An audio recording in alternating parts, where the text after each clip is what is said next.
राजेश भरा, हंस पूछती है मिथिलेश दुलारी। हनुमान जी ने कहा हम बताएं, जादू इसमें ये है। बोले आगे ही में है राघव।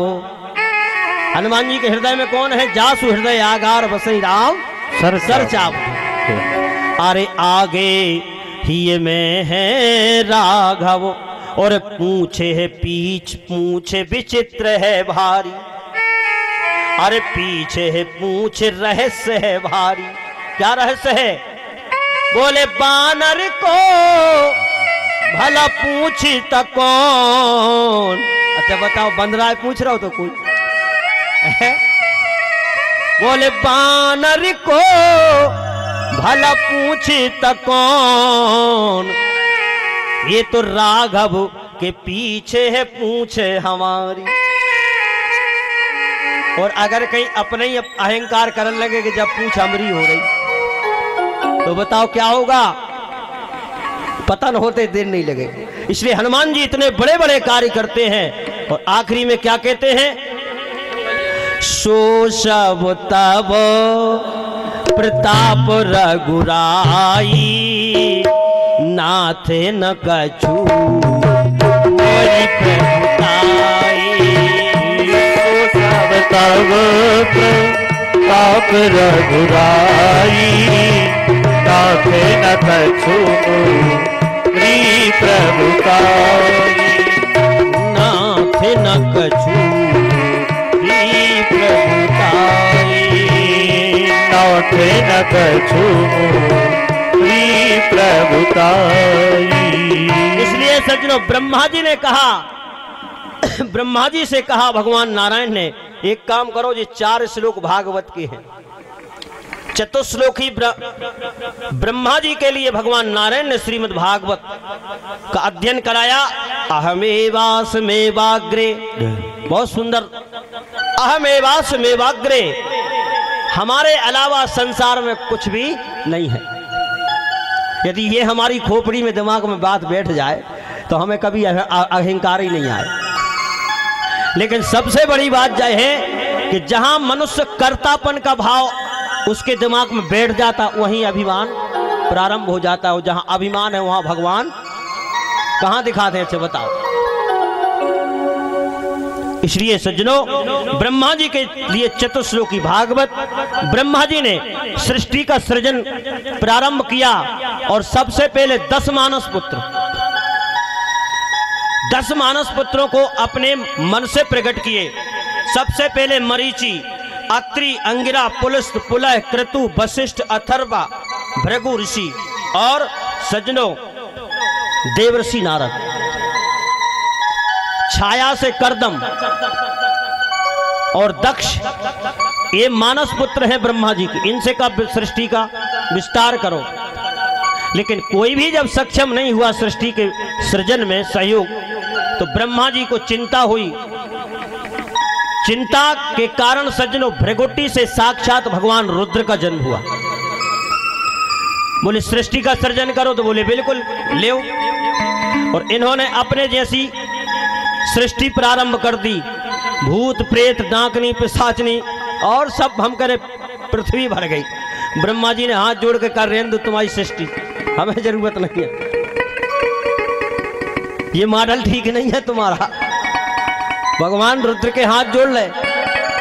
फिर इसके बाद सज्जनों अपने ही शरीर को मथा ब्रह्मा जी ने दाहिने अंग से पुरुष और बाहें अंग से शत्रुपा का जन्म हुआ।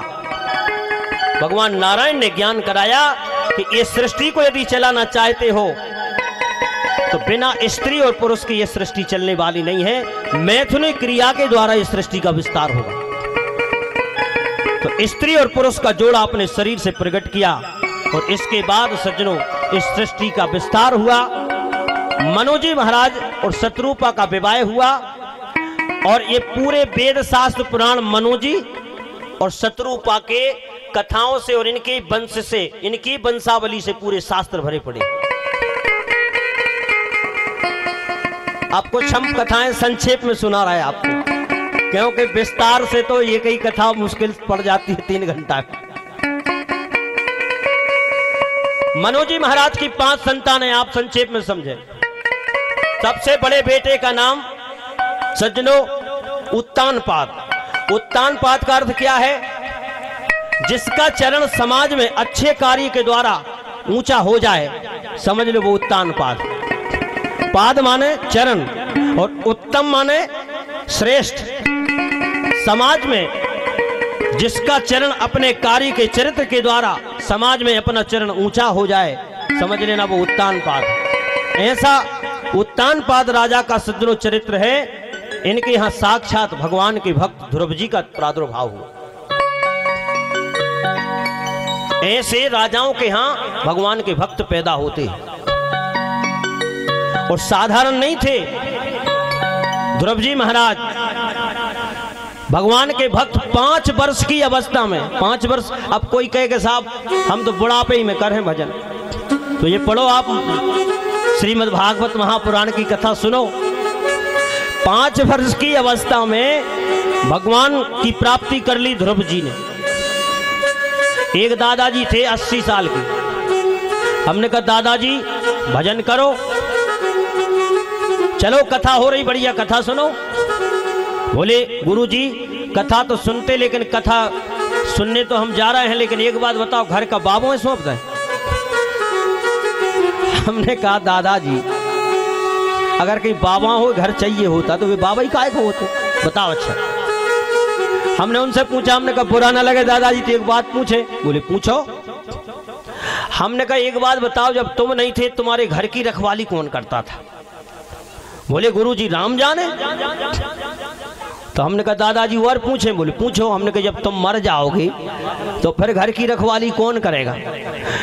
तो दादाजी बोले राम जाने। तो हमने कहा आगे भी राम जाने पीछे भी राम जाने, तो वर्तमान के राम बीमार है। तो कथा में चलो वे तो अभी भी हैं। इसलिए सज्जनों आप विचार करो। मनोजी महाराज के यहाँ ध्रुव जी 5 वर्ष की अवस्था में, अवस्था से कोई लेना देना नहीं, बुढ़ापे के लिए मत बैठो।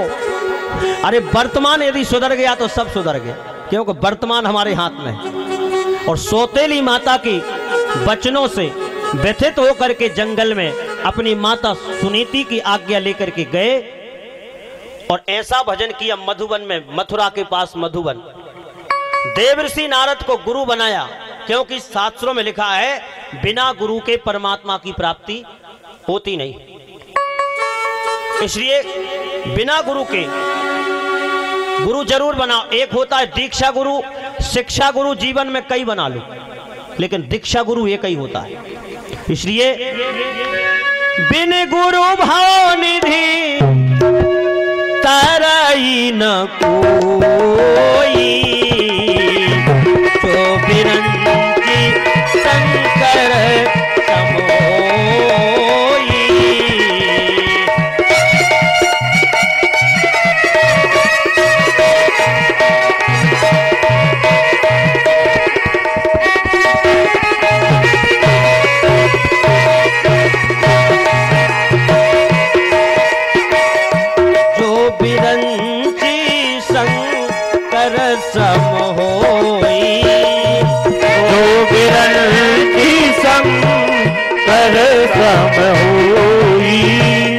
बिन गुरु भवनिधि तरई न कोई, बिन गुरु भवनिधि तरई न कोई। देवर्षि नारद आए और पूछा ध्रुव जी से, एक बात बताओ कहाँ जा रहे हो? बोले जंगल। बोले क्यों? बोले हमने सुना जंगल में तपस्या करेंगे तो भगवान मिलेगा। नारद जी ने परीक्षा ली, चेला पक्का है कि कच्चा? बोले लौट जाओ, जंगल में भगवान नहीं है। और बोले शेर रहता है। ध्रुव जी का जो विश्वास था वो पक्का था। नारद जी से कहा कि हमने ऐसा सुना है यदि जंगल में शेर भी मिलेगा तो शेर में भी परमात्मा है। हमारी माँ कह रही थी कि शेर में भी भगवान मिलेगा। तो बोले एक बात बताओ कितनी बार खाते हो? बोले 5 बार। तो जंगल में कौन देगा तुम्हें, इसलिए लौट जाओ। ध्रुव जी ने कहा जब दांत न थे जब दांत न थे तब दूध दियो, अब दांत भये का अन्न न दे है। अच्छा बताओ ये व्यवस्था कौन की है?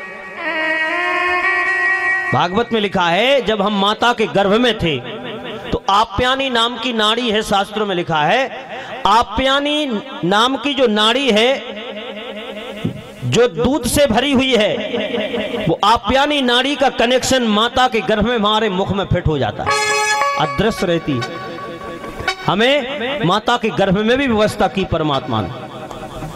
है कोई विज्ञान आज के समय में जो कर सकता? और जैसे ही प्रसूति वायु के माध्यम से धक्का दे करके माता के गर्भ से जब हम बाहर आए तो बंधुओं वही आप्यानी नाम की नाड़ी का कनेक्शन भीतर से काट के माता के स्तन में फिट कर दिया। क्या व्यवस्था है! अच्छा, और दूध माता के स्तन में कब तक रहा? जब तक हमारे मुख में दांत नहीं आए। और जैसे ही दांत आए दूध गायब। क्योंकि भगवान जानते अब जरूरत नहीं, अब तो रोटी खाओ।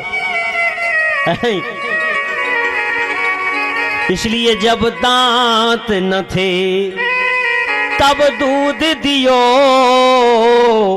अब दांत भये का अन्न न दे है। इसलिए अरे जीव बसे जल में थल में, सुध सबकी लेत सुमेरी विलय है। इतने जीवों की वो व्यवस्था कर रहा तो हमारी छोड़ देगा, लेकिन विश्वास होना चाहिए। हमें तो यह सब भ्रम है कि हम ही कर रहे हैं सब। हमारे बाद मोड़ा को का हुई है, फिर मोड़ी को का हुई है। पूरी व्यवस्था ऐसा लग रहा है कि पूरी सृष्टि यही चला रहा है, इतनी चिंता। हाँ, इसलिए जाने को देते अजाने को देत, जहान को देत सो मोह को भी दे है। फिर काहे को सोची हे करे मन मूरख, सोच करे कछु हाथ न आई है। लेकिन एक बात बताओ, वो तो सब ठीक है, गुरु बनाया कि नहीं? ध्रुव जी ने कहा आप जैसा गुरु दुनिया में कौन होगा? जिसके गले में कंठी नारद जी ने डाल दी उसे निश्चित है परमात्मा की प्राप्ति हुई है नहीं? ऐसे देव ऋषि नारद बोले बिना गुरु के नहीं, तो बोले आप ही गुरु बन जाओ। राम मिला बनहार, हे परमा गुरु।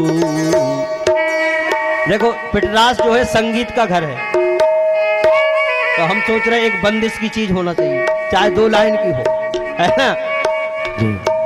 राम मिला बनहार। और हमारे मुकेश भैया का वायलिन पे काम देखो आप, वाह। राम मिला बनहार, परम गुरु राम मिला बनहार, राम मिला बनहार, परम गुरु राम मिला बनहार।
श्रीमत फल दाता परम गुरु नाम मिला बनिहार। नाम मिला बनिहार परम गुरु राम मिला बनिहार। बोलिए सच्चिदानंद भगवान की जय हो।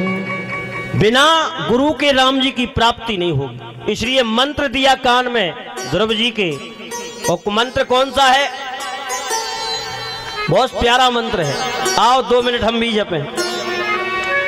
और नहीं कुछ भी अरे है इसके सिवाय। हरि ओम नमो भगवते वासुदेवाय। ओम नमो भगवते वासुदेवाय। ओम नमो भगवते वासुदेवाय। ओम नमो भगवते वासुदेवाय।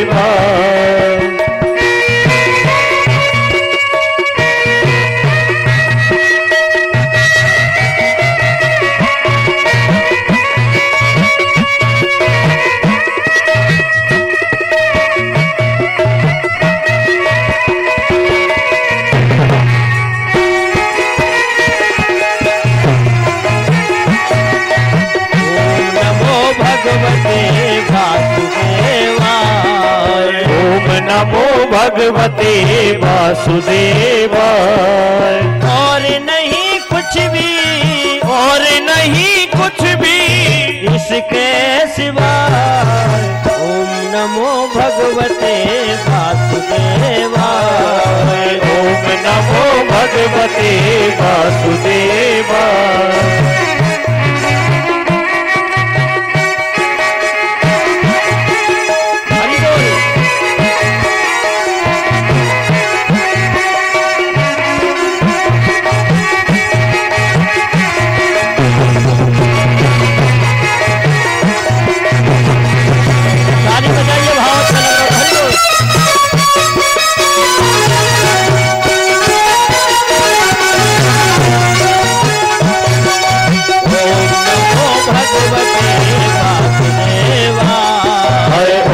नमो भगवते वासुदेवाय।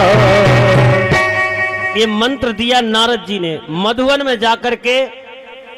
जैसे ही पहला महीना लगा, देखिए धीरे धीरे साधना बढ़ाना चाहिए, दुराग्रह नहीं करना चाहिए कि मंगलवार आज तक नहीं रहे व्रते। कई आदमी करते हैं, ये आज तक मंगलवार व्रते नहीं रहे, नवरात्रि रह गए पूरी निर्जला, तो 3 दिन तो चली और चौथे दिन अस्पताल में पहुंच गए। अब बताओ जी, ये कोई व्रत है? उसकी भी साधना बढ़ाओ। भागवत में लिखा है त्रात्रांते त्रात्रांते, माने 1 महीने में 3 दिन व्रत किया। और कैसा किया? केवल सज्जनों 1 महीने में 3 दिन तक केवल जल का आहार। बोले त्रात्रांते त्रात्रांते प्राप्ते कपित्थ बदरासना। फिर दूसरा महीना लगा तो 6 दिन तक व्रत किया और केवल पत्ते खाए। 6 दिन व्रत किया बढ़िया भाव से। और इसके बाद जैसे ही तीसरा महीना लगा तो अब की बार 9 दिन व्रत किया, लेकिन 9 दिन केवल वायु का आहार। धीरे धीरे साधना बढ़ाओ। अब ये नहीं भाई, एक जगह वास्तव में बिल्कुल सत्य घटना है।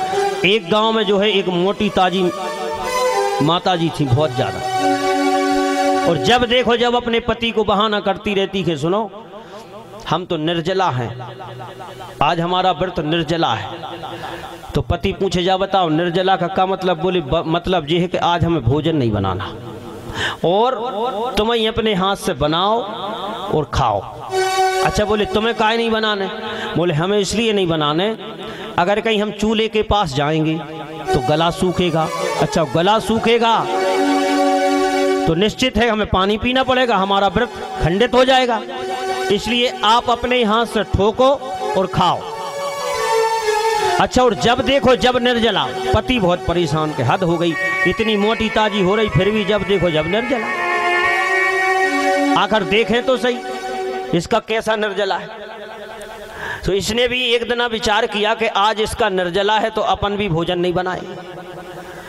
बोले देवी आज तो हम ससुराल जा रहे हैं, नहीं ससुराल? बोले हाँ। तो बोले भोजन हमें नहीं बनाना, अब तो ससुराल में रहेंगे 8 दिन। बोले ठीक है। अच्छा, और ये सूट के सजा के आगे के दरवाजे से निकला और चुपचाप पीछे के दरवाजे में से घुसा और सीधा बालकनी पे बैठ गया ऊपर। इसने देखा यार देखे तो सही कैसा निर्जला है, मोटी ताजी खूब और इतने शक हो गई। और वास्तव में इसके घर में गन्ना की खेती होती थी। अब ये तो गन्ना का क्षेत्र, लेकिन हम यहाँ की बात नहीं कर रहे, हम तो बाहर की कर रहे हैं। बोलिए सच्चिदानंद भगवान की। अच्छा, गन्ना की खेती होती थी, गन्ना टिके थे आंगन में 10। देखो आप, इसने भी भीतर की कुंडी लगाई और सबसे पहले आंगन में बैठ के 10 गन्ना निपटाए साहब। और जे देख रहा है हे भगवान जो है निर्जला, देखो आप गजब हो गया। अच्छा, इसके बाद में एक अमरूद बेचने वाला आ गया गांव में भी, तो अमरूद खरीदी 2 किलो और 2 किलो अमरूद टिटकारी। हाँ साहब, मुझे देख रहा 11 बज गए दिन के, और इतने में इसने क्या किया, बढ़िया 250 ग्राम घी में और 100 ग्राम शक्कर मिलाकर और चावल तल के और बढ़िया बेखाए। इतने में 4 बज गए और 4 बजे इसने दाल चावल सब्जी रोटी बना कर रख दी और विचार किया कि अब जे शाम को खाएंगे। और इसको भी भले आदमी को जैसे ही दाव लगा तो पीछे के दरवाजे से निकला और आगे के दरवाजे को खटखटाया। जैसे ही पत्नी ने दरवाजा खोला घबरा गई, बोली तुम तो कह रहे थे 8 दिन में आ जाइए, आ गए, क्या बात है, गए क्यों नहीं है? तो उसने सूटकेस रख दिया। बोले देवी जैसे ही गांव के बाहर निकली अपशगुन हो गया। बोले अपशगुन क्या हो गया? अरे बोले एक सांप मिल गया। जैसे ही सांप का कहा पत्नी घबरा गई, बोले सांप? बोले हाँ। बोले कितना बड़ा था? बोले ज्यादा बड़ा नहीं था, गन्ना बराबर था। अब पत्नी का दिमाग खराब हो गया, कहीं देख तो नहीं लिया। अच्छा एक बात बताओ, गन्ना बराबर था तो उसका मुंह कितना बड़ा होगा? जब लाम बताओ गन्ना बराबर सांप, तो बोले देवी ज्यादा नहीं, बिही बराबर मुंह था उसका, अमरूद बराबर। तो पत्नी ने कहा हो सकता है देख लिया। अच्छा एक बात बताओ, गन्ना बराबर लंबा था, बिही बराबर मुंह था, तो मरा होगा, जिंदा नहीं होगा? अरे बोले नहीं देवी सरक रहा था। बोले कैसे? बोले जैसे घी शक्कर में चावल सरका था। अब तो इसको और मतलब शक, इसकी हकीकत तो बदल गई, तो कहीं देख लिया। अच्छा एक बात बताओ, गन्ना बराबर बड़ा था, बिही बराबर मुंह था, जिंदा था, सरक रहा था, फिर तुम कैसे बच गए स्वामी? फिर तुम कैसे बच गए? तो इसने कहा हम ऐसे ही बच गए जैसे दाल चावल और सब्जी रोटी बची धरी है, 1 घंटा नहीं आते तो भाभी साहब। और इसने उठाया डंडा और 3-4 फटकारे। बताओ ऐसा निर्जला हो रहा। लेकिन सज्जनों, श्रीमद् भागवत कार कहते हैं पंच में मास अनुप्राप्ते जिता जित श्वासो नृपात्मजा। जैसे ही 5वां महीना लगा तो अब तो ध्रुव जी महाराज ने और सज्जनों ऐसी लगन लगाई परमात्मा की चरणों में, शरीर की सुध भी भूल गए, श्वास लेना भी बंद कर दिया। त्रिलोकी में हाहाकार मच गया। लागी लगन मत छोड़ना, हरि जी मेरी लागी लगन मत छोड़ना। हरि जी मेरी लागी लगन मत छोड़ना। लागी लगन मत छोड़ना, लागी लगन मत छोड़ना।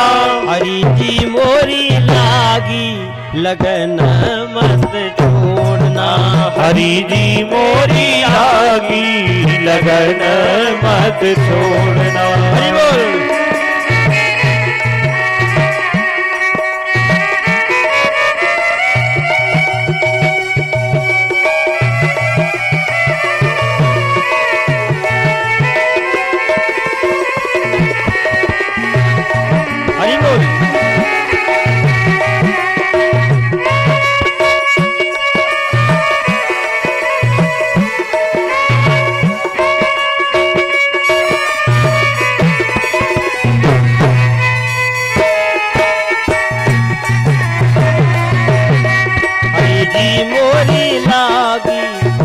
लगन मत छोड़ना। हरि जी मोरी लागी लगन मत छोड़ना। तू ही मेरा सेठ है, तू ही साहूकार है, तू ही मेरा सेठ है, तू ही साहूकार है। ब्याज पे ब्याज मत जोड़ना, ब्याज पे ब्याज मत जोड़ना। क्योंकि अरे हम तो मूलधन खाए बैठे, ब्याज की तो छोड़ो। बिंदु जी तो कहते मूलधन भी खा गया। धर्म की हुंडी उठी, अब काल कुर्की आएगी, इसलिए जिंदगी तेरी अधम नीलाम कर दी जाएगी। इसलिए ब्याज पे ब्याज मत जोड़ना, ब्याज पे ब्याज मत जोड़ना। हरि जी मोरी लागी लगन मत जोड़ना। हरि जी मोरी लागी लगन मत जोड़ना।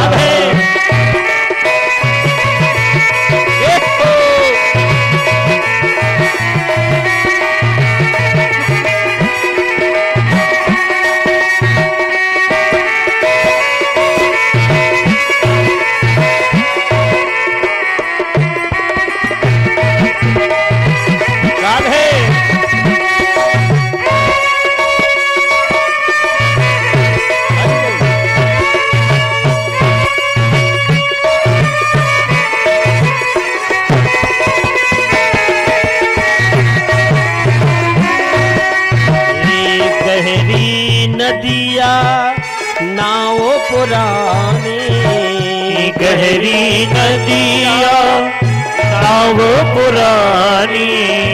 ये संसार रूपी, इसे सरल भाषा में कहते संसार सागर। जहां हम रह रहे हैं ये बहुत बड़ी गहरी नदी है, इसकी कोई था नहीं है। इसलिए इसमें हम कितने ही प्रयास करें तो पार नहीं लगेंगे जब तक इसकी कृपा नहीं होगी। ये हाथ पकड़ के न पार लगाए तो बस की नहीं। इसलिए गहरी नदिया नाव पुरानी, गहरी नदिया नाव पुरानी। हे प्रभु बीच भंवर मत छोड़ना, बीच भंवर मत छोड़ना। हरि जी मोरी लागी लगन मत छोड़ना। हरि जी मोरी लागी लगन मत छोड़ना।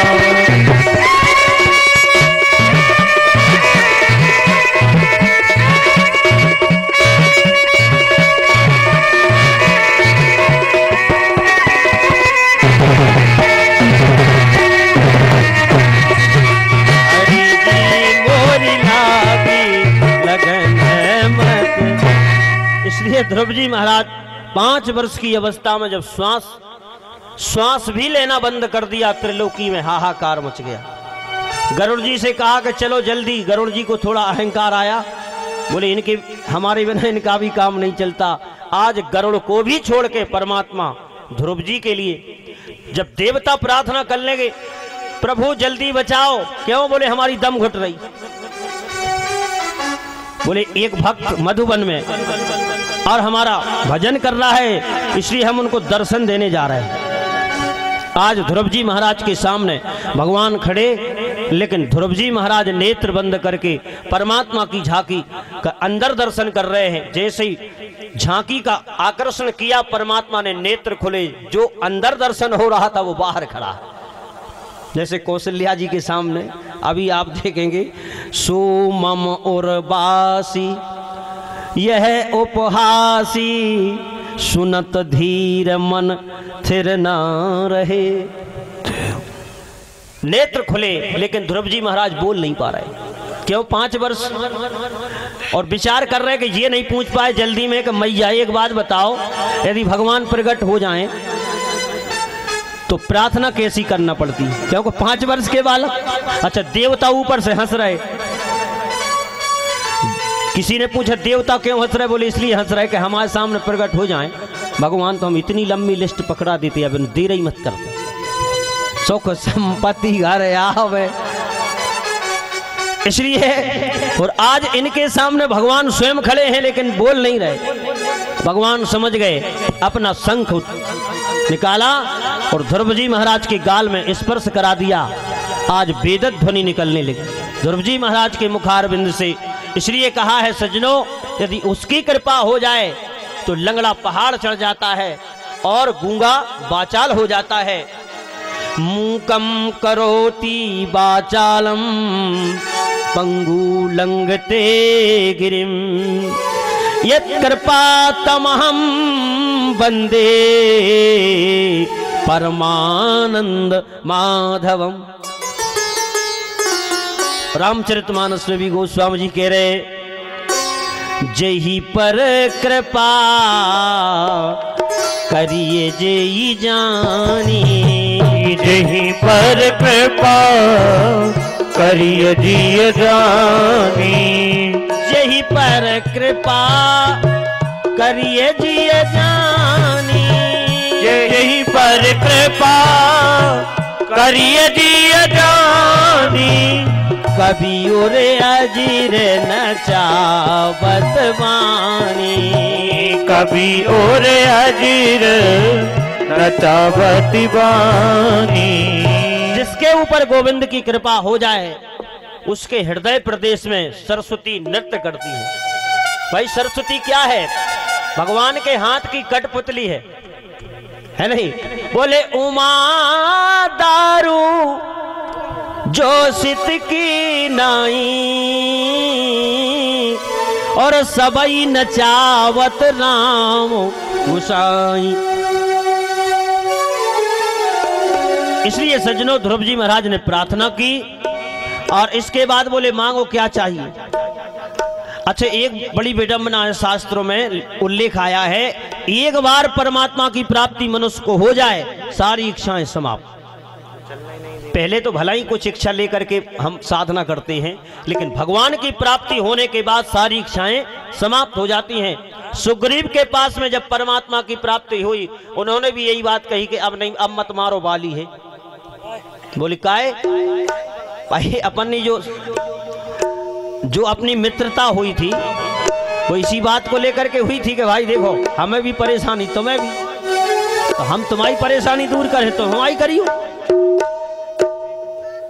तो बोले नहीं प्रभु, बाली सबसे बड़ा हितैषी है। बोले क्यों? बोले यदि बाली नहीं होता तो आप कैसे मिलते? अच्छा, भगवान ने कहा ये इतना खतरनाक भक्त है, स्वार्थी, से देखो अच्छा जी कहां से कह रहा है, मुंह से कह रहा है कि हृदय से कह रहा है। और जब एक बार लड़ने भेजा और जब बाली की गदा से जब पिट के आया तो बोले बताओ मारे कि नहीं मारे? अरे बोले वो तो बहुत खतरनाक आदमी, तुम तो मारो ही। बैराग सब खत्म है नहीं? तो पहले क्या कह रहे थे, सब तज भजन करो दिन राति, अब नहीं चाहने का चाहिए। इसी प्रकार ध्रुव जी महाराज के सामने जब भगवान प्रकट हुए, अच्छा ये कौन सी इच्छा लेकर के आए थे कि एक दिन इस राजगद्दी में बैठ के रहेंगे। माता सौतेली के वचन को बाण रूपी वचनों से विदित होकर के जब आए, गिलानी से भर के आए थे, लेकिन आज परमात्मा के सामने कहा कि हमें कुछ नहीं चाहिए। लेकिन भगवान की भक्ति सज्जनों यदि किसी ने कामना से भी की है तो हमारे प्रभु उसकी चाहे लौकिक चाहे पारलौकिक कोई भी कामना हो पूरी करते हैं, क्योंकि राम सदा सेवक रुचि राखी और वेद पुराण साधु सुर साखी। करो तो सही आप। बोले ठीक है, अरे हमारी प्राप्ति हमारी भक्ति तो तुम्हें प्राप्त हो ही गई, लेकिन एक काम करो, जाओ पिताजी के राजगद्दी पे बैठो और 36,000 वर्ष राज करो और फिर सीधे हमने एक तुम्हें लोक बना दिया है जिसका नाम है ध्रुव लोक, उसमें तुम विराजमान रहोगे, ऐसे नहीं रहोगे, अचल रहोगे। लिखा गोस्वामी जी ने, ध्रुव सा गलानी जपे हरि नाऊ और पावा अचल अनुपम ध्रुव सगलानी जपयु हरि नाम पावा अचल अनुपम ठाऊ। ध्रुव सगलानी जपयु हरि नाम पावा अचल अनुपम। पावा अचल, भगवान की कृपा से ऐसा स्थान प्राप्त हुआ है जो अचल, अचल माने स्थिर। अच्छा एक बात बताओ, ध्रुव लोक के सब चक्कर लगाते हैं, सूर्य चंद्र तारा जितने भी नक्षत्रगण हैं सब चक्कर लगाते हैं, लेकिन इन्हें कोई के चक्कर नहीं लगाने। अच्छा काहे नहीं लगाने? अच्छा आपने देखा होगा बड़े आदमी के सब चक्कर लगा, जिनके पास माल है। अच्छा माल वाला किसी के पास जाता है? नहीं जाता। पैसे वाले के सब चक्कर काटते हैं, माल वाले के पास तो इनके पास कौन सा माल है? राम नाम रूपी माल। इसलिए पावा अचल अनुपम ठाम। जे बैठे महात्मा, अच्छा बताओ जे कोई के चक्कर नहीं लगा, इनके चक्कर सब काट रहे। इसलिए सज्जनों इनके पास बहुत माल है। इसलिए मीरा जी इतना विशाल साम्राज्य छोड़ के चित्तौड़गढ़ राणा से साफ कह दिया, ये तेरा राज तू संभाल। और सुनो राणा, एक बात बताएं, सोने से प्रेम वो करता है जिसे हीरा हाथ नहीं लगा। और एक बार यदि हीरा हाथ लग जाए, चाहे छोटी चीज से बड़ी चीज हाथ लग जाए, तो छोटी चीज से अपने आप मतलब गिरानी हो जाती है, कोई मतलब नहीं। तो मीरा से कहा कि तेरे हाथ में कौन सी चीज लग गई जो आज इतना विशाल साम्राज्य तुझे ठीक नहीं लग रहा, अच्छा नहीं लग रहा? तो मीरा के शब्दों में सुनो, मीरा कहती है, पायो जी मैंने राम रतन धन पायो, पायो जी मैंने राम रतन धन पायो।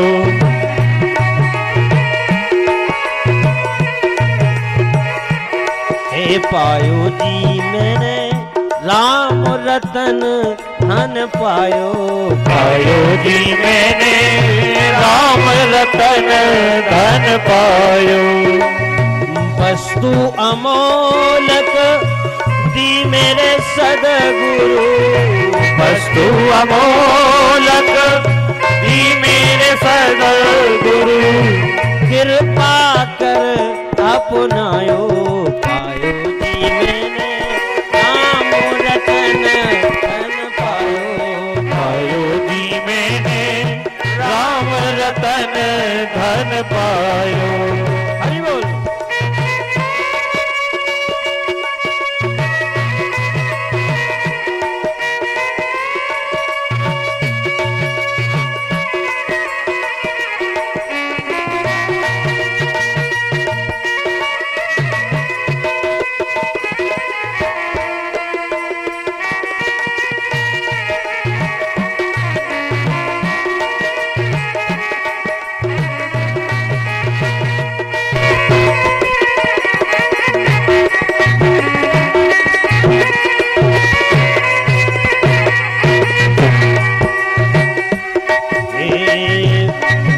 बहुत अच्छी बात कही मीरा ने, ऐसा धन है ये जितना खर्च करो उतना बढ़ता है।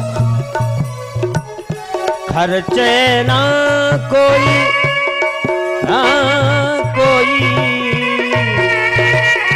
खर्चे ना कोई चोर ना ले, खर्चे ना कोई चोर न ले, दिन दिन बढ़त सबायो, पायो जी मैंने राम रतन धन पायो, पायो जी मैंने राम रतन धन पायो।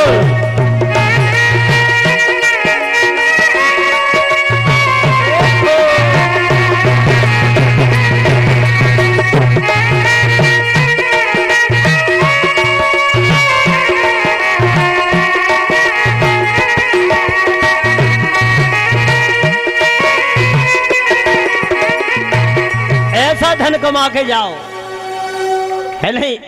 दुनिया में कितने ही धन कमा लो आप, है नहीं? करोड़पति अरबपति बन जाओ, टाटा डालमिया भीरू भाई अंबानी, है नहीं?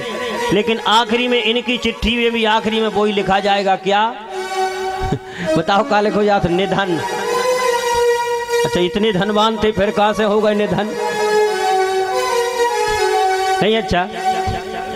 अच्छा, आदमी वास्तव में एक ने कहा, महाराज जी एक बात बताओ, हम स्वर्ग जाना चाहते हैं। हमने कहा चक्कर में मत पड़ो, स्वर्ग ठीक नहीं है। बोले क्यों? बोले हमने लिखा है, भाई हमने पढ़ा है कि भाई नरक में रहो लेकिन दुष्ट का संग न मिले। तो ऐसे मतलब महसूस होता है पढ़ने से कि स्वर्ग अच्छा नहीं है, जब तो गोस्वामी जी ने लिखा कि ऐसे अच्छा तो नरक ठीक है, दुष्ट संग जन दे विधाता, तो जा से भलो नरक को बासा। और नहीं तो लिख देते स्वर्ग का बासा। तो हमने कि स्वर्ग के चक्कर मत पड़ो, और स्वर्ग जाना ही है तो तुम टेंशन बिल्कुल मत लो, चाहे तुम भला ही नरक में जाओ, आखिरी में चिट्ठी में तुम्हारे मोहरा मोली लिखवाई दे हैं। बड़े दुख के साथ सूचित करना पड़ रहा है कि हमारे पिताजी का स्वर्गवास हो गया, और चाहे नरक में गए हो। बोलो अच्छा, इसे हमने कहा चक्कर में मत पड़ो बिल्कुल। हाँ, ऐसा धन कमा के जाओ जो इही लोक में जब तक रहो आनंद से रहो, और इस लोक से जब परलोक की यात्रा करो तो वो ही साथ जाए, क्योंकि दूसरा जाता ही नहीं।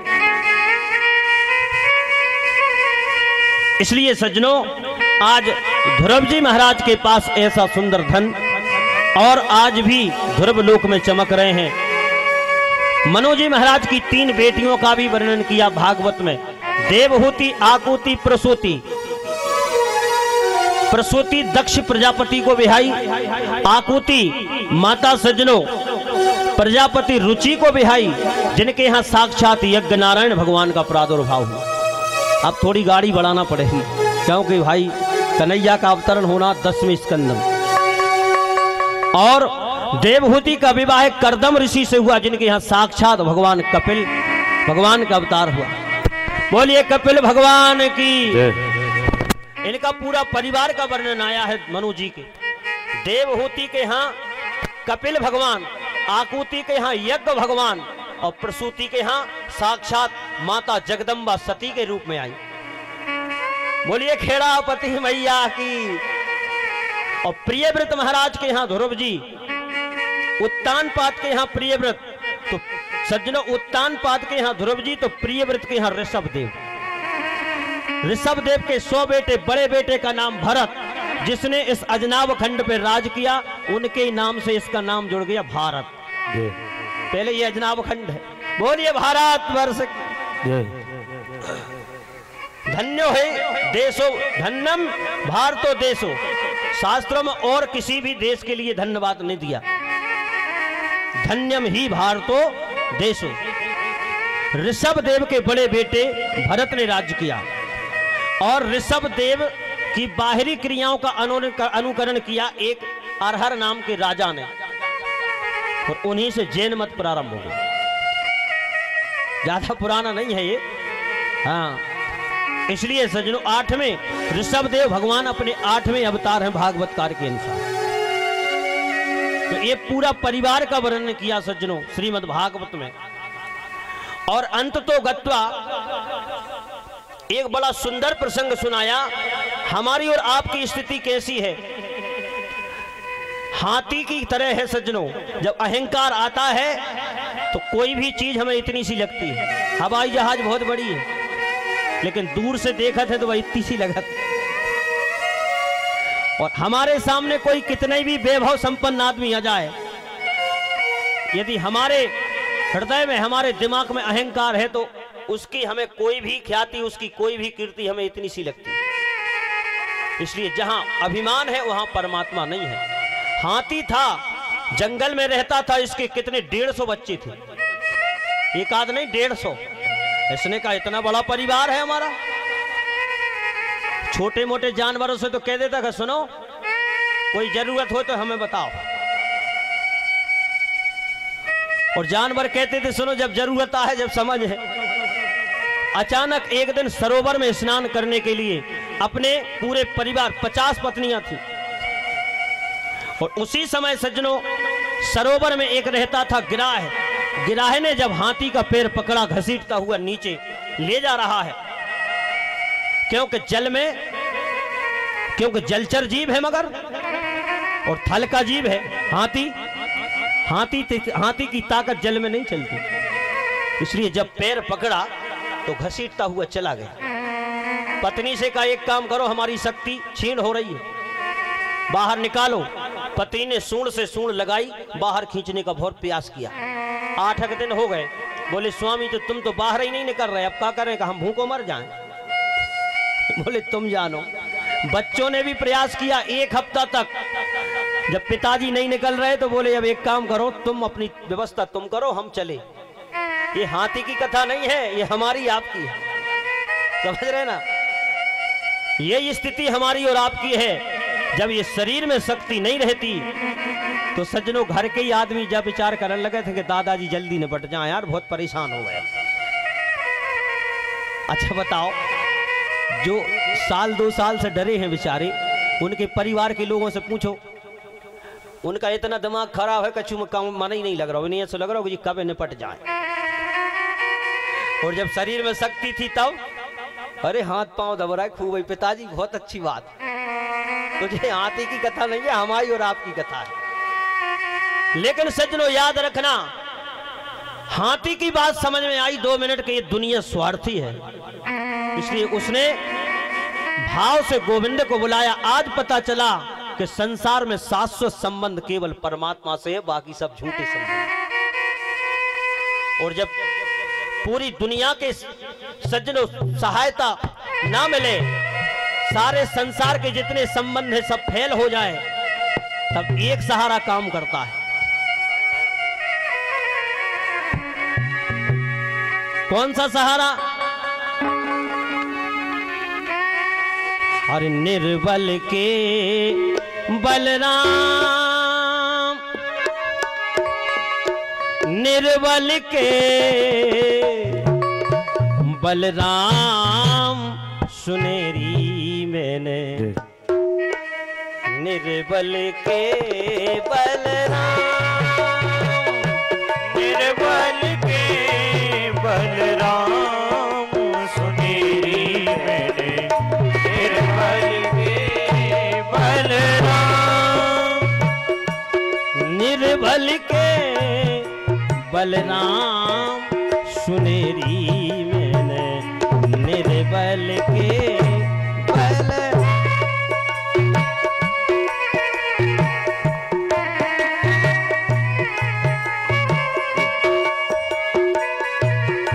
जब लो गजबल अपनो बरतो, नेक सरो नहीं काम, सरो नहीं काम, निर्बल हो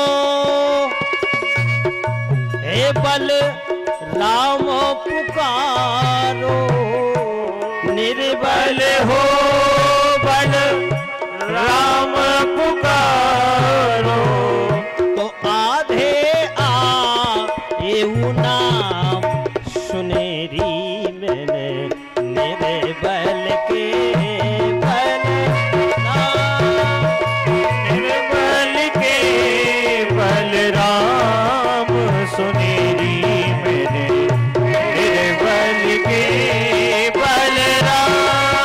बोल मीठी मीठी तालियां बजाइए भाव से।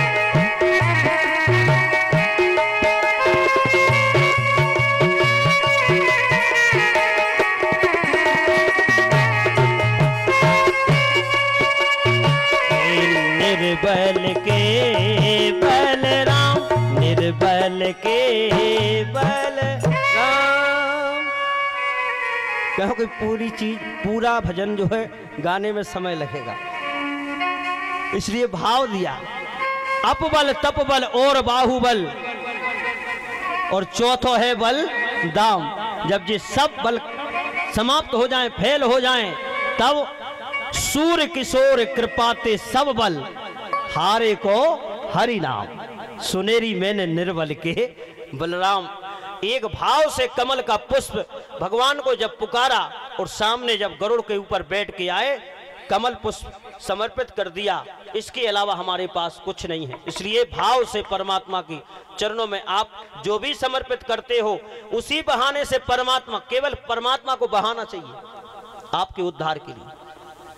कमल के पुष्प को भाव से चलाया, भगवान ने तुरंत खींच के बाहर गिराह को चक्र सुदर्शन से उसका शीश काट दिया, हाथी को बचा लिया। भगवान से कहा, एक बात बताओ प्रभु, पुकारे हम, पुकार हमने लगाई, रोए हम, चीखे हम, सबसे पहले तुमने गिराह का उद्धार किया हमारा बाद में। भगवान ने कहा, सुनो, हमको पुकारने वाले का, हमारे भक्तों का उद्धार हम बाद में करते हैं, एक हमारा नियम है, लेकिन जो हमारे भक्तों का पैर पकड़ लेता है उसका उद्धार हम पहले करते हैं। इसलिए गिराह का पहले, बाद में तुम्हारा।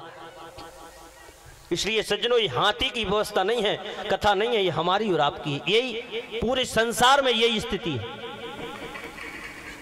इसलिए सज्जनों, यहां पर अष्टम स्कंद को विराम दिया, मनमंत्रों की कथाएं हैं। और नवें स्कंद में सज्जनों, समुद्र मंथन से देवताओं को 14 रत्न निकाले भगवान नारायण ने, मंथन करके भोले बाबा को विष दिया, लेकिन विष के बाद भी ये सब तो है देव, लेकिन ये है महादेव, और आज भी ये ही अमर है। इसलिए सब लोग कहते हैं बाबा अमरनाथ। इनने अमृत नहीं पिया, जहर पिया, लेकिन जहर पीने के बाद एक ऐसा पान कर लिया, ये अमर कथा का पान कर लिया, राम नाम रूपी अमृत पिया है। और ऐसे नहीं पीते भोले बाबा, कैसे पीते हैं गोस्वामी जी लिख रहे, तुम पुनि रामो राम दिन राती, तुम पुनि राम राम दिन राती, सादर जप हो अनंगे अराती, सादर जपहु अनंग अराती, तुम पुनि राम राम दिन राती, तुम पुनि राम राम दिन राती। इसलिए भगवान भोलेनाथ ने जहर पीने के बाद राम नाम रूपी अमृत पिया है, और उसके कारण सब तो रह गए देव अमृत पीने वाले, लेकिन जो जहर पीने वाले महादेव हो गए। इसके बाद अंतिम रत्न जो अमृत निकला वो देवताओं को दिया, कामधेनु गाय ऋषि महात्माओं के पास 14 रत्नों का बंटवारा हुआ। और संसार में जब भगवान के प्रति हम कोई भी वस्तु समर्पित करते हैं, शास्त्र में लिखा है जमीन पे नहीं गिरना चाहिए। यदि जमीन पे भगवान से चढ़ी हुई चीज नीचे गिर जाती है तो दोष लगता है। इसका प्रमाण है भागवत में, देवराज इंद्र भी निर्धन हो गया। दुर्वासा जी ने भगवान नारायण के द्वारा एक माला प्राप्त की, देवराज इंद्र के पास में पहुंचे और ऐसी सेवा की इंद्र ने, प्रसन्न होकर के दुर्वासा जी ने वो माला इंद्र को दी। लेकिन इंद्र तो अहंकार के वशीभूत होकर के हाथी को माला दे दी। हाथी ने सूंड में फंसा के और पैलों तरह कुचल के फेंक दी। अंततोगत्ता उसका परिणाम ये हुआ कि एक दिन बलि ने कब्जा कर लिया स्वर्ग के ऊपर, और देवराज इंद्र मारे मारे फिर। माता देवहूति ने एक दिन कश्यप भगवान से प्रार्थना की, ऐसा कोई उपाय बताओ, ऐसा कोई बेटा हमारे घर आ जाए जो हमारे बेटों का इंद्रासन मांग करके हमारे बेटों को दे दे। तो पयोव्रत बता दिया। माताएं ध्यान से सुनना, भागवत में पयोव्रत फाल्गुन शुक्ल पक्ष प्रतिपदा से त्रयोदशी तक होता है। और भागवत के मूल मंत्र हैं श्री रामचरितमानस के ये एक एक चौपाई, श्रीमद् भागवत का एक एक श्लोक के मूल मंत्र है सज्जनों, महामंत्र। महामंत्र यही जपत महेशु, कोई करके तो देखे सिद्ध। इसलिए जिन माताओं की कोख नहीं चल रही, निश्चित है यदि उसने ये भाव से श्रद्धा से पयोव्रत का पालन किया, उसके यहाँ वास्तव में भगवान की कृपा से निश्चित है उसका वंश आगे चल जाएगा। ये उपाय है श्रीमद् भागवत में। पयोव्रत किया, उसके फलस्वरूप माता देवहूति के गर्भ से साक्षात भगवान वामन का प्रादुर्भाव। बोलिए वामन भगवान की। देवताओं ने, किसी ने कमंडल दिया, किसी ने छत्र दिया, बृहस्पति जी ने कान में मंत्र दिया, बोले गुरु दक्षिणा में स्वर्ग से बलि से राज मांग करके और देवताओं को दो। देखो जीत तुम सकते नहीं हो, भलाई ब्रह्म का अवतार है हम जानते हैं, क्योंकि बलि के ऊपर गौ की और ब्राह्मण की कृपा है। जिसके ऊपर गौ ब्राह्मण की कृपा हो जाए उसे कोई जीत नहीं सकता। इसलिए एक काम करो, भिक्षा में त्रिलोकी को मांग करके लाओ और देवराज इंद्र को दो। बृहस्पति जी के कहने पर आज भगवान वामन अपने नर्मदा जी के किनारे आए। शायद पिछली साल ये प्रसंग हमने सुनाया होगा नर्मदा पुराण में, और ये अपना ज्यादा दूर नहीं है, अनघोरा,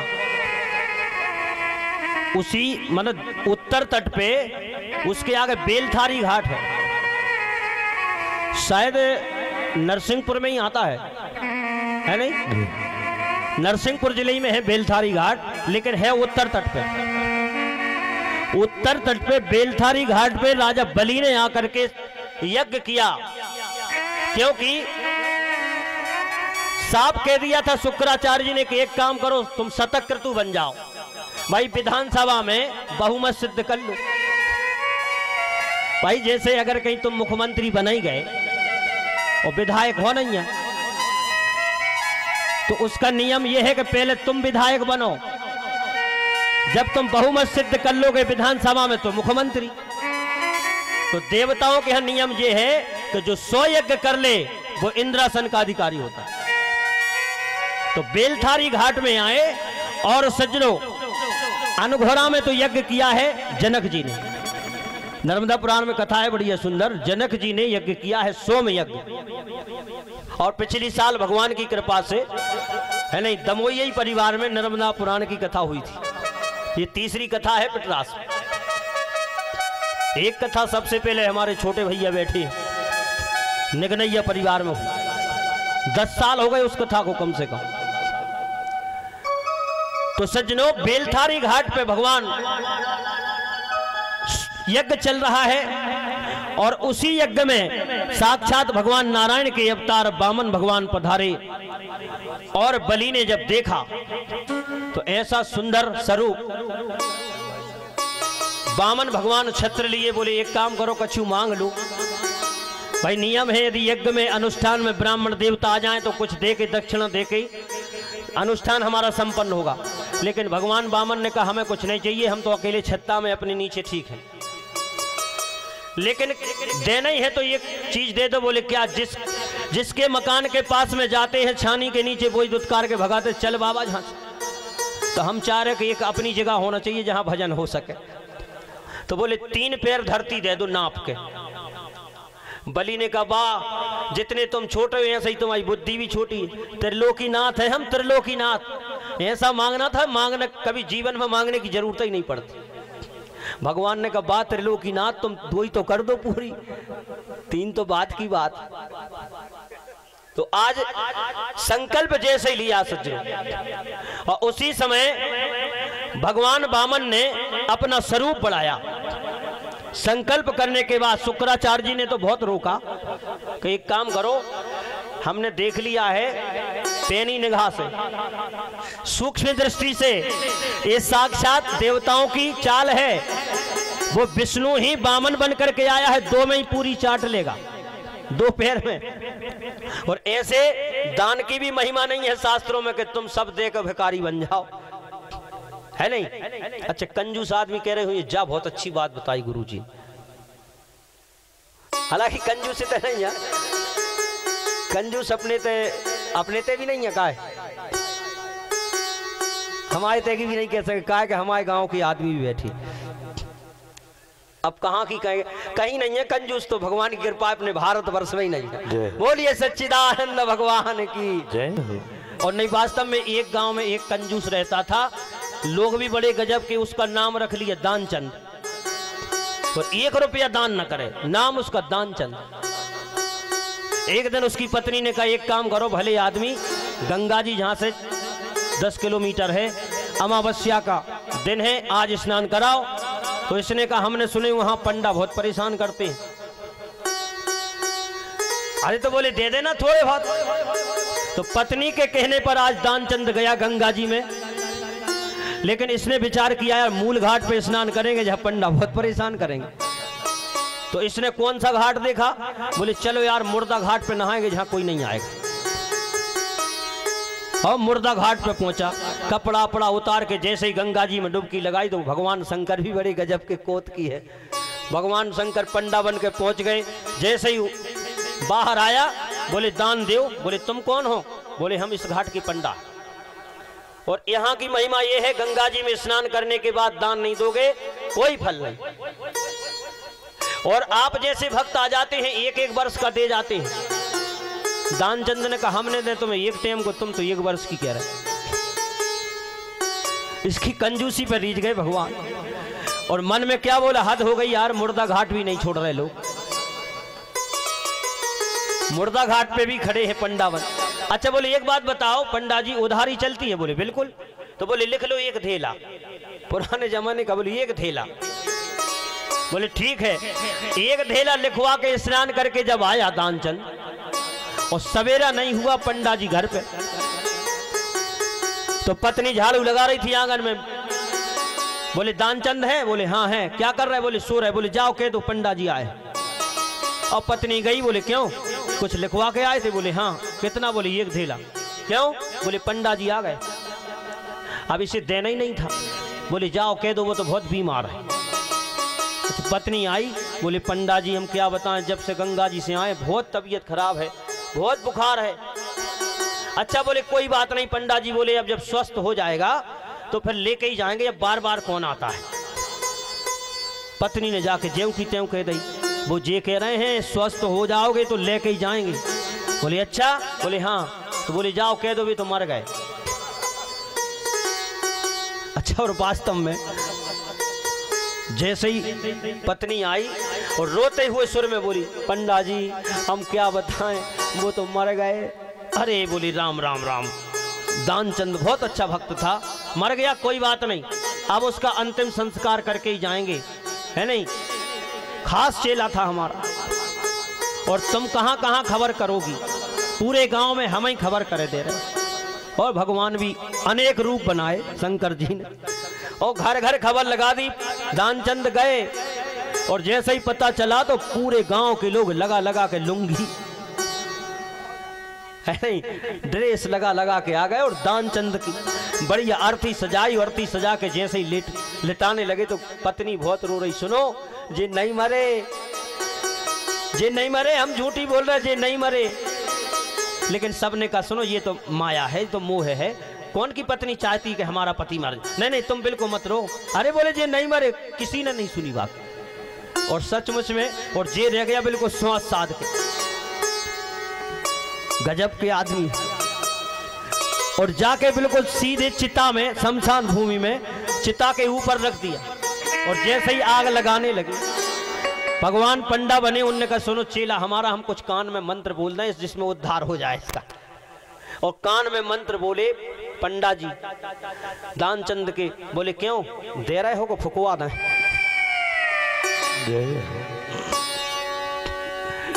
तो इसने आंख खोल ली ऐसी, और जैसे ही आंख खोली देखा तो घाट का पंडा फिर मुंह चली इसने।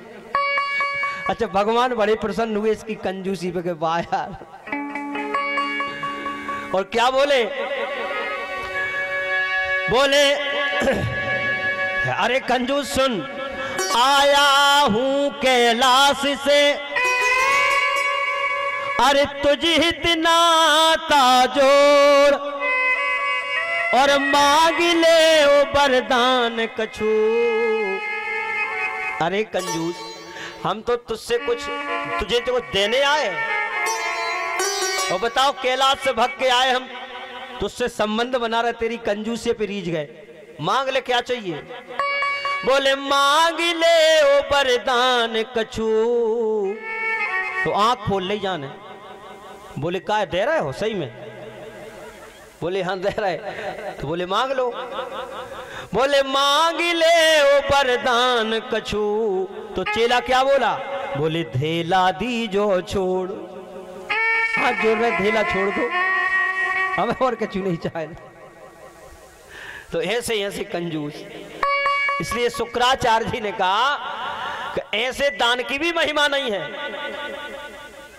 और 4-5 जगह झूठ भी बोल जाओ तो कोई दिक्कत नहीं। कहां कहां? स्त्री सु नर्म विवाहे वृद्धार्थे प्राण संकटे। हमारे प्राण आपत्ति में फंस गए, झूठ बोल के बचाना चाहो तो बचा लो, पुण्य होगा, पाप नहीं होगा। यदि इन देवियों में भी झूठ बोलना पड़े तो बोल जाओ। अच्छा जी, माताएं कह रही हुई गुरु जी ने जा अच्छी बात बता दे, वैसे ही इनको कछु ठिकानो नहीं है, अब तो कल से और भी। लेकिन अच्छा ऐसी झूठ नहीं कही। देखो समाधान है उसका। जैसे आपका थैला सज जाए कि हम जा रहे हैं साईंखेड़ा, बाजार है आज। अच्छा जैसे ही थैला सजा और इनकी डिमांड लिस्ट बनी, अब इन्हें ये पता नहीं है कि जेब में कछु है भी कि नहीं। तो लिस्ट में यदि 10 चीजें लिखवाई हैं और जेब में 10 चीजें लाने के लिए व्यवस्था नहीं है, 5 चीजें आई और घर में आके पत्नी चेक करे 10 चीजें लिखवाई थी, तुम 5 ही ले आए हैं, 5 कहाँ गई? तो कह दो ध्यान नहीं रहा। ध्यान तो है लेकिन जेब में भी तो हो कछु है नहीं। तो ऐसे झूठ का कोई पाप नहीं लगेगा। इसलिए स्त्री सो नर्म विवाहे वृद्धार्थे प्राण संकटे। अपने संपत्ति पूरी जा रही है, झूठ बोल के बचाना चाहो तो बचा लो। किसी भी गाय की हत्या तुम्हारे झूठ बोलने से बच रही है तो बोल जाओ। किसी गरीब कन्या का विवाह यदि तुम्हारे झूठ बोलने से हो रहा तो बोल जाओ। शुक्राचार्य जी ने कहा ऐसा करो, कह दो हमने नहीं दिया। लेकिन धन्य है बलि ने कहा महाराज भानु उदय उदिया गिर से, अरे भानु उदय उदिया गिर से, फिर पूरब और को पांव धरे ना, और हाल लिहाड़ गहे लकड़ी, फिर कदली फिर दूसरी बार फरे ना। बताओ क्या? इसलिए हे गुरुदेव, अरे जैसे सती सत पे चढ़ के फिर कैसे और की दृष्टि करे ना, ऐसे ही बात बड़े नर की मुख से निकली फेरे फिरे ना। अब तो निकल गई बात, और फिर हमें तो पता नहीं था कि ये कौन है। आप गुरु हो हमारे, आपने बताया कि एक साक्षात विष्णु है और विष्णु जगत को देने वाला है। हरि बोल, बोलिए सच्चिदानंद भगवान की जय हो। आज सजनों, जैसे ही भगवान वामन ने संकल्प किया और उसी समय भगवान वामन का नापना देखो आप, एक पैर से अतल वितल सुतल तलातल महातल और रसातल, और एक से वो भा स्वा महाजना और सत्यलोक तक नाप लिया। बोले तीसरा पैर कहाँ रखें? लेकिन ये भी बड़े गजब के भक्त थे। बोले एक बात बताओ, संपत्तिवान बड़ा के संपत्ति? बोले संपत्तिवान, बोले संपत्ति नापी है, संपत्तिवान बाकी। तीसरा चरण इसके ऊपर रख के इसे भी अपना बना लो। भगवान प्रसन्न हो गए, बोले हमारी तरफ से तुम्हें सुतल लोक का राजा बनाया, अब तुम्हें कुछ चाहिए तो मांगो। तो बलि ने कहा हम जब घर जैसे ही बाहर से अंदर जाएं तो आपका दर्शन, और अंदर से बाहर आए तो आपका दर्शन। तो बोले हम तुम्हारे चपरासी बन जाएंगे। बोले ये आपकी व्यवस्था, हमने तो वरदान मांगा है। तो आज भी सुतल लोक में 4 महीने भगवान पहरा देते हैं। लक्ष्मी मैया नारद जी के द्वारा पता लगा, बोले आजकल स्वामी नहीं दिख रहे, कहाँ गए? बोले चले जाओ बलि के यहाँ, द्वारपाल बने बैठे। तो रक्षाबंधन के दिन माता लक्ष्मी आई, बलि से कहा हमारा कोई भाई नहीं है। बलि ने कहा हमारी कोई बहन जी नहीं है।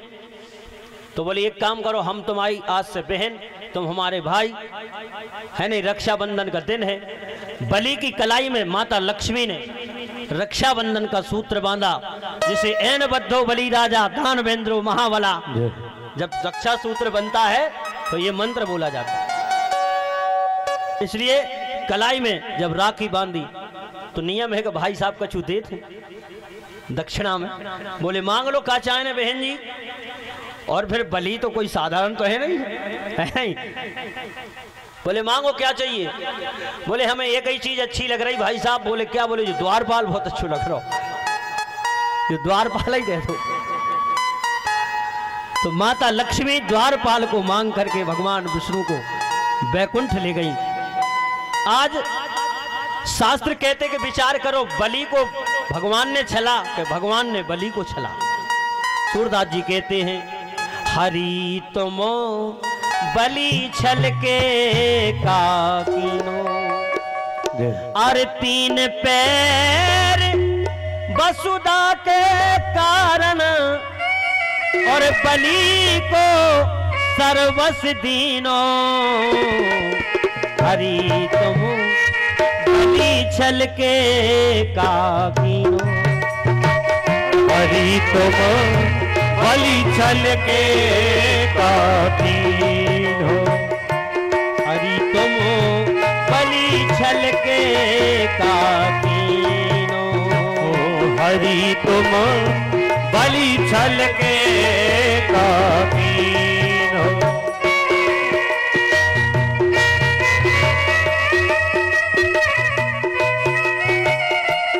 साउंड बिगड़ गया भैया, सुधारो भाई।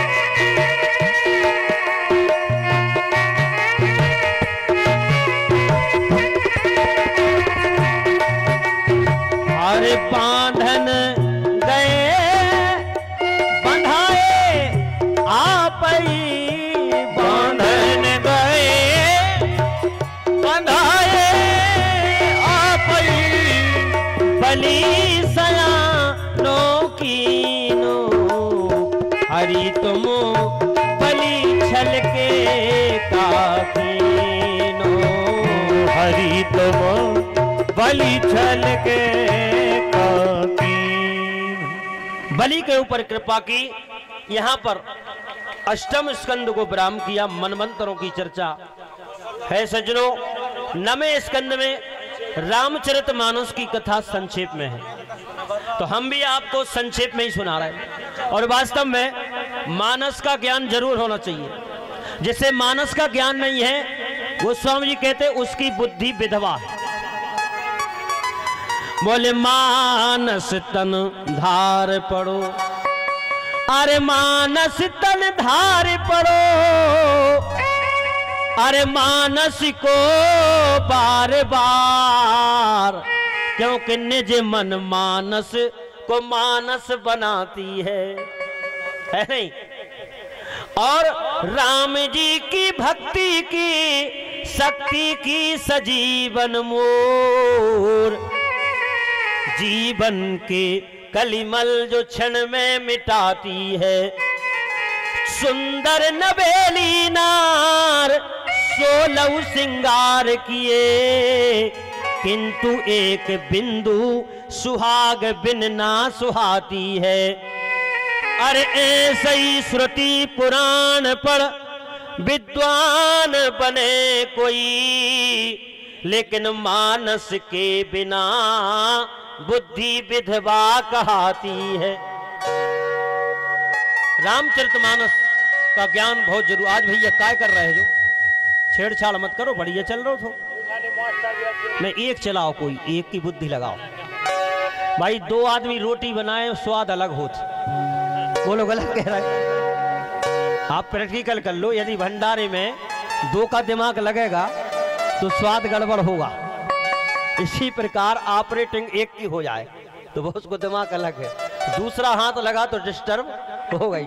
इसलिए एक की बुद्धि लगाओ, एक कोई भी लगाओ। बोलिए सच्चिदानंद भगवान की। इसलिए सज्जनों आज बलि के ऊपर कृपा की 9वें स्कंद में सबसे पहले सूर्य वंश की चर्चा। सावधानी से समझो। सबसे पहले भगवान नारायण, नारायण के पुत्र ब्रह्मा, ब्रह्मा के मरीचि, मरीचि के कश्यप, और कश्यप के पुत्र सूर्य भगवान, और सूर्य के विवस्वान, और विवस्वान के पुत्र सज्जनों मनु महाराज, और इनके 10 पुत्र हुए। सबसे बड़े पुत्र का नाम सरयाति, और सरियाती के वंश में एक प्रतापी राजा हुए जिन्हें कहते नाभ। नाभ के नभग और नभग के नाभाग, नाभाग के अम्बरीश, जिन्होंने एकादशी का व्रत किया। और एकादशी का व्रत ऐसा किया, भगवान ने चक्र सुदर्शन अम्बरीश राजा के साथ में लगा दिया कि आज से तेरे राज्य की और तेरी रखवाली हमारा चक्र सुदर्शन करे। एकादशी व्रत शास्त्रों में लिखा है, राम सो न धीर, थोड़ी और बढ़ाओ आवाज, राम सो न धीर, अरे राम सो न धीर, न वीर हनुमान सो, और बाली सो लड़ैया, न क्रोध परस राम सो, भीषम सो पूत, न सपूत भागीरथ सो, सत्य हरिश्चंद्र सो, न दानी बली करण सो, है नहीं, न तेजमान भानु सो, न रूप चार काम सो, भैया योगी शिव शंकर सो, न भोगी घन श्याम सो, और भाई नहीं भरत सो। और आजकल जितनी भी लड़ाई हो रही सब भाइयों ही भाइयों की हो रही, इसलिए भूतो ना भविष्यति। एक आदमी तो रेलवे स्टेशन पे 300 रुपया किलो के पेड़ा बांट रहा हूं। बोले गुरुजी खाओ, हम केस जीत गए। हमने कहा किस बात का केस था, कौन से चल रहा था? बोले भैया से चल रहा था। निकाय को? बोले एक जमीन को, और ज्यादा नहीं थी, एक हाथ की जमीन है। आज जीत गए। हमने कहा धरो तुम्हारे पेड़ा, हमें नहीं खाने। हमने कहा तुम हाथ जीते नहीं है, आज हार गए। इसलिए अच्छा, एक आदमी हमसे बोला गुरुजी आज भरत चरित सुनाओ, राम कथा चल रही थी जी। हमने कहा यार भरत चरित, और बोले जल्दी सुनाना, हमें 4 बजे जाना है, पेशी है आज। हमने कहा पेशी? और भरत चरित बोले पेशी कौन से केस चल रहा है? बोले कछु नहीं, घरे घरे में झगड़ा होगा तो बड़े भैया से झगड़ा होगा तो भैया केस चल रहा हो, और आज आखिरी फैसला है, हम सोच रहे भरत चरित सुना दो। हमें कहीं बताओ बुद्धि कैसी लगा रहा है आदमी, भरत चरित सुनाने और भैया से केस चल रहा हो। इसलिए बोले भाई नहीं भरत सो, ना व्रत एकादशी सो, और गंगा सो न तीर्थ है, न मंत्र राम नाम सो। इसलिए सज्जनों एकादशी का व्रत अम्बरीश राजा ने किया, और अम्बरीश के बाद सज्जनों इन्हीं के वंश में एक राजा हुए इवनास। इवनास के मानधाता, मानधाता के मुचकुंद, और मुचकुंद के त्रिशंकु, त्रिशंकु के हरिश्चंद्र, हरिश्चंद्र के रोहित, रोहित के हरत। भाई वंशावली बहुत लंबी है, लेकिन फिर भी फास्ट चल रही गाड़ी।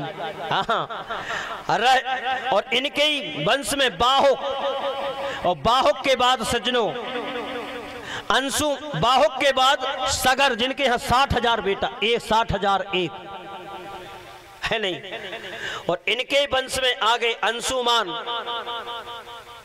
अंशुमान ने तपस्या की, गंगा जी नहीं आई, क्योंकि 60,000 जो बेटा पड़े थे, गंगा जी का जल स्पर्श होने के बाद ही इनकी मुक्ति थी, कपिल ने कह दिया था, मुनि ने।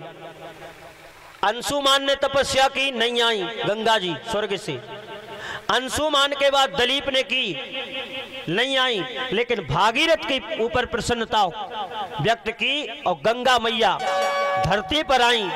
सगर के 60,000 बेटों का जैसे ही जल स्पर्श कराया, मुक्त हो गए। बोलिए गंगा मैया की, नर्मदा मैया की। इसके बाद सज्जनों इनके ही वंश में एक खटवांग राजा हुए, जिन्होंने 2 घड़ी में मुक्ति प्राप्त कर ली। परीक्षित के लिए कितने मिले? 7 दिन। इन्हें 2 घड़ी मिली थी, और 2 घड़ी में ही मुक्त। खटवांग, खटवांग के दीर्घवायु, दीर्घबाहु के अज, है नहीं। खटवांग, और खटवांग के दीर्घबाहु, दीर्घबाहु के रघु, रघु के अज, और अज के दशरथ, और दशरथ के यहाँ 4 रूपों में भगवान राम, लक्ष्मण, भरत, शत्रुघ्न 4 रूपों में आए। बोलिए चारों भैयन की। ये सूर्यवंश की वंशावली है, संक्षेप में चरित्र है।